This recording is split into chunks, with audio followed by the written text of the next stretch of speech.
বলে high society high society high society কিসের আশায় স্বপ্ন সাজায় সুখের নেশায় মানুষ বদলায় ও কিসের আশায় স্বপ্ন সাজায় সুখের নেশায় মানুষ বদলায় গোলক ধাঁধায় কোথায় হারায় আলো ঝলমলে high society high society high society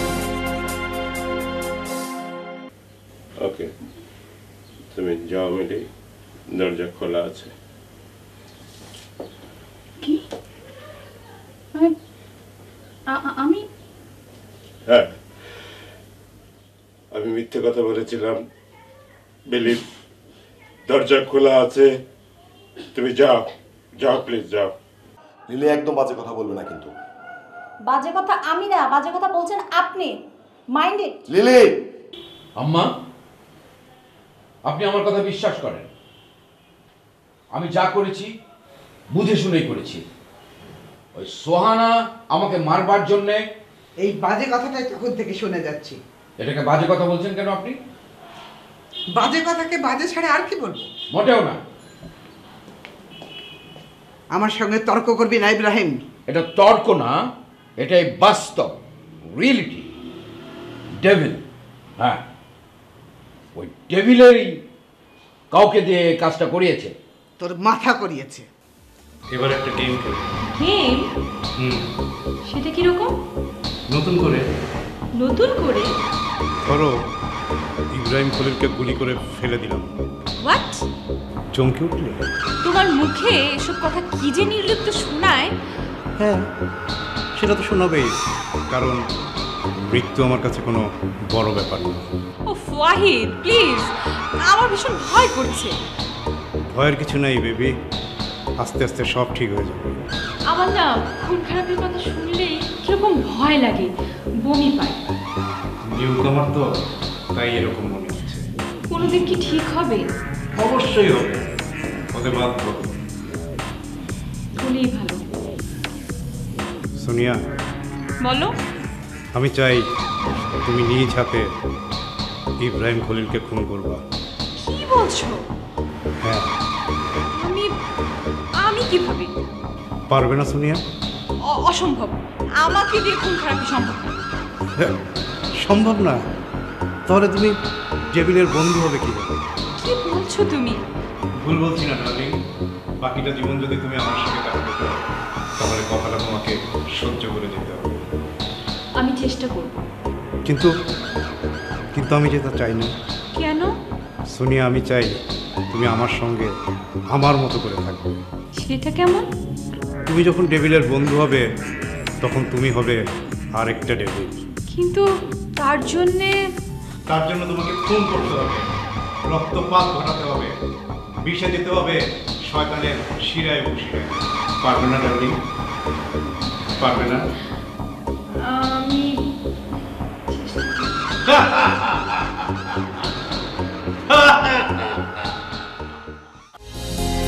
high society high society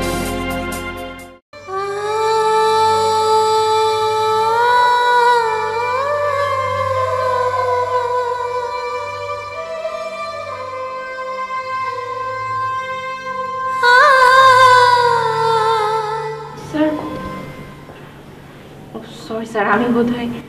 না না ঠিক আছে, বসো বসো বসো বসো। স্যার আজকে আপনার গাজীপুর যাওয়ার কথা ছিল, ওখানে আমাদের ফ্যাক্টরিতে ছোটখাটো একটা প্রবলেম হয়েছে।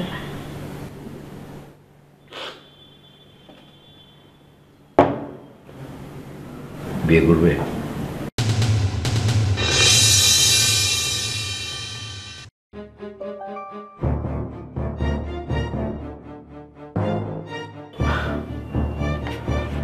বিয়ে তো করবে নাকি? জি মানে আপাতত সেরকম কোনো প্ল্যানিং নেই স্যার। আমি কিন্তু বলেছিলাম তোমার বাবা মার সঙ্গে কথা বলতে, তুমি ব্যাপারটাকে সিরিয়াসলি নাও নি না?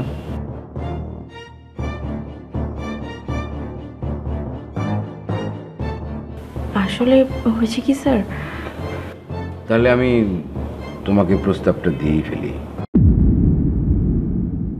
আমি ইব্রাহিম খলিল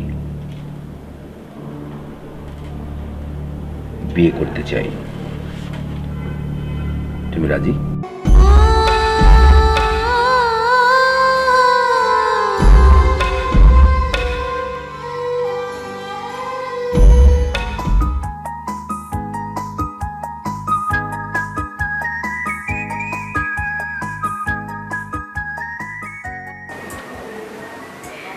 আমাকে ডেকেছিলেন স্যার? হ্যাঁ, মানে এই বাড়িতে তোমার কোনো অসুবিধা হচ্ছে না তো? না স্যার, নিজে আমার খেলে সব ঠিক করে দিয়েছে, আমার কোনো প্রবলেম নেই। হ্যাঁ, তাই তো খেয়াল করলাম। চাচা তো তোমার দিকে বেশ কেয়ার করছে। উনি অনেক ভালো মানুষ। সেই সাথে অনেক পুরনো, আমার বাবার আমল থেকে আমাদের এখানে আছে। আজকাল তো এরকম বিশ্বস্ত মানুষ খুঁজেই পাওয়া যায় না। জি স্যার। আচ্ছা, তোমাকে যে বলেছিলাম আরোহীর সঙ্গে কথা বলতে, বলেছ? জি স্যার, গতকালই কথা হয়েছে। ও কিছু বুঝতে পারেনি তো? না, আমার তেমন কিছু মনে হয়নি। মিস আরোহী ব্যাপারটাকে খুব স্বাভাবিকভাবেই নিয়েছে। আমিও আসলে সেটাই চাই। তোমাকে কেউ হঠাৎ করে সন্দেহ করে ফেললে কিন্তু সমস্ত কিছু গড়বড়ে হয়ে যাবে। আপনার আম্মার সাথে এখনো পরিচয় হয়নি। ও আচ্ছা, এই কথা। এই বাড়িতে যখন এসে উঠেছো তখন তো এখন হোক আর পরে হোক পরিচয় হবে। বাইরে ভাই, কাদিরের ব্যাপারে কোনো ইনফরমেশন আছে? আমি ওর সঙ্গে নিয়মিত যোগাযোগ রাখছি। ও বলেছে যখনই কোনো ইনফরমেশন পাবে আমাকে জানাবে। আসলে ঠিক বুঝতে পারছি না যে ঝামেলাটা কোথায়, আসল কালপ্রিটটা কে বা কারা। আপনি কি ওদের তরফ থেকে কোনো আক্রমণের কথা ভাবছেন স্যার? আসলে আমরা সবাই যেহেতু এই ব্যাপারটাতে অন্ধকারের মধ্যে, সুতরাং নিশ্চিত করে কিছুই বলা যাচ্ছে না। আর এই কারণেই আমাদের সবাইকে সব সময় সতর্ক থাকতে হবে। জি স্যার। আর তোমাকে বিশেষ যে কারণে এখানে আনা, সেটা কিন্তু ভুলে যেও না। জি স্যার, আমি আমার সর্বোচ্চ চেষ্টা করব। ঠিক আছে। বাজে ভাই, শাড়িতে তোমাকে খুব সুন্দর লাগছে। আমি আসি স্যার।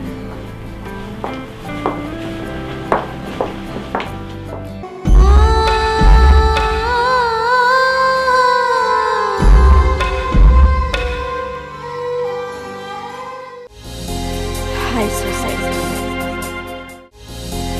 High society. আসসালামু আলাইকুম। ওয়ালাইকুম আসসালাম।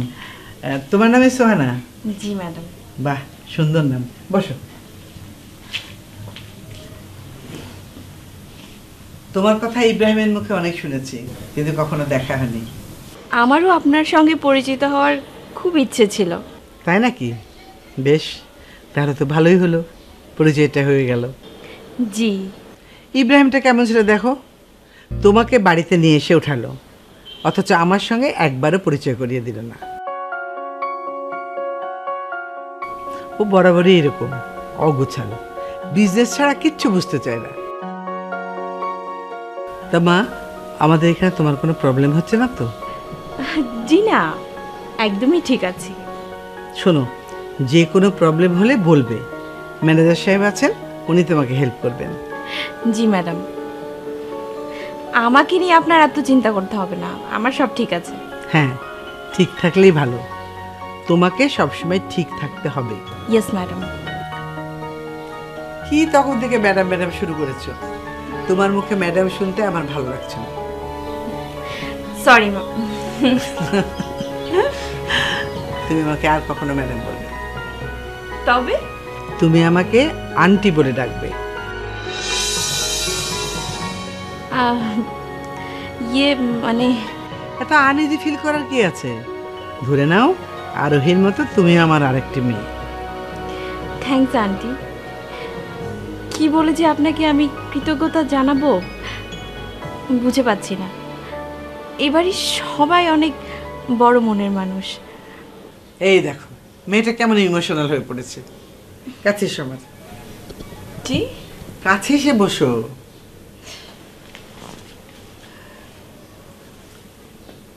তোমার মতো এমন একটা মিষ্টি মুখের মেয়ে আমি অনেক দিন থেকে খুঁজছি মামনি। তোমার স্যার কোথায় গেছে?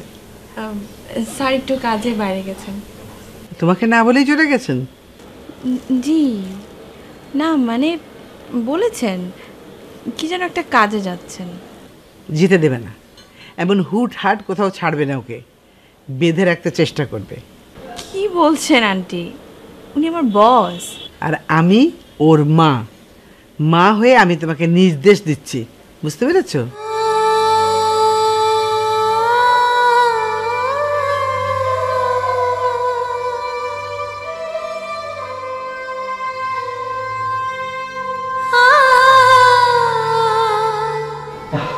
You are looking so gorgeous, Bobby. Hasnain, উনি তোমার ভাবি নন, উনি আমার পিএস। সরি ভাইয়া, আসলে আমি ভেবেছিলাম, এক্সট্রিমলি সরি ম্যাম। দেখো তো কি কাণ্ড, আমি such a stupid. Oh no, it's okay, nothing to worry. Anyway, তুমি ভেতরের দিকে যাও, ওখানে আরোহী আছে। জি থ্যাংক ইউ ভাইয়া।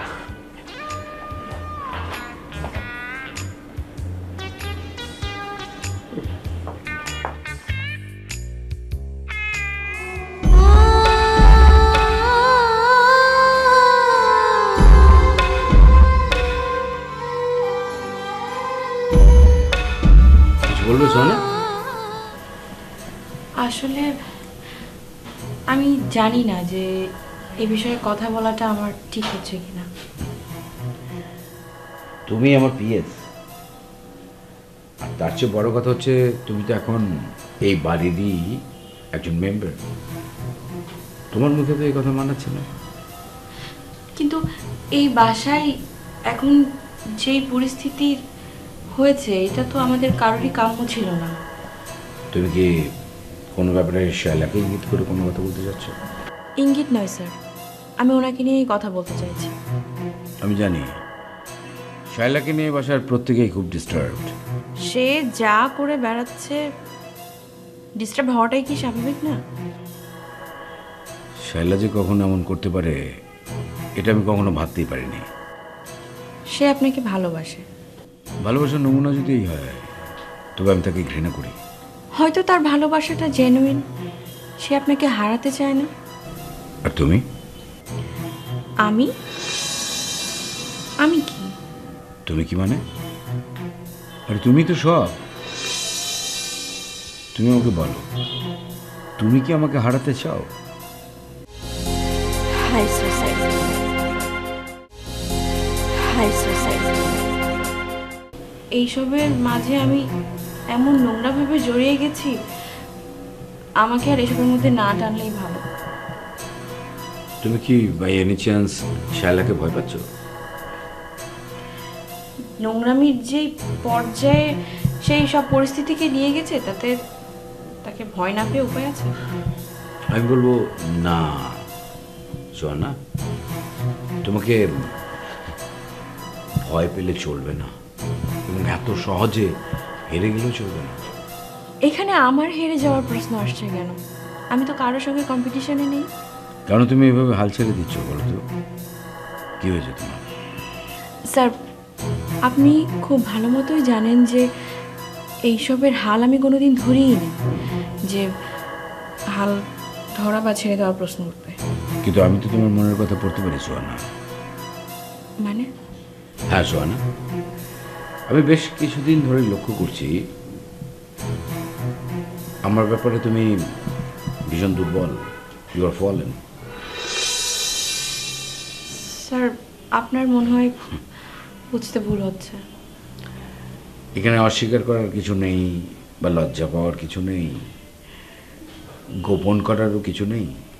কারণ তোমার প্রতিটা স্পন্দন, তোমার প্রতিটা শ্বাসে আমার প্রতি ভালোবাসা আমি টের পাই।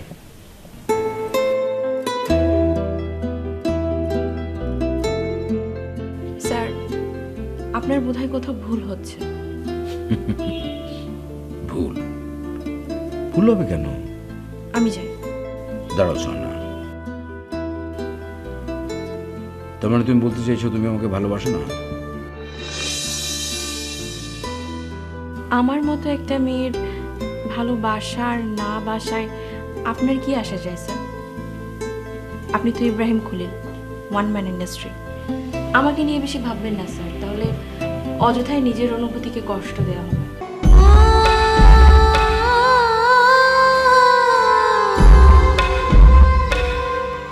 সরি সোহানা, তখনকার ব্যাপারটার জন্যে। আসলে হাসনাইন তো নতুন মানুষ, ও ঠিক বুঝতে পারেনি। ইটস ওকে স্যার, আমি ওটা নিয়ে কিছু মনে করিনি। মনে মনে না করলেই ভালো। আর আসলে তুমি তো এখন আমাদের এই পরিবারেরই একটা অংশ হয়ে গেছো।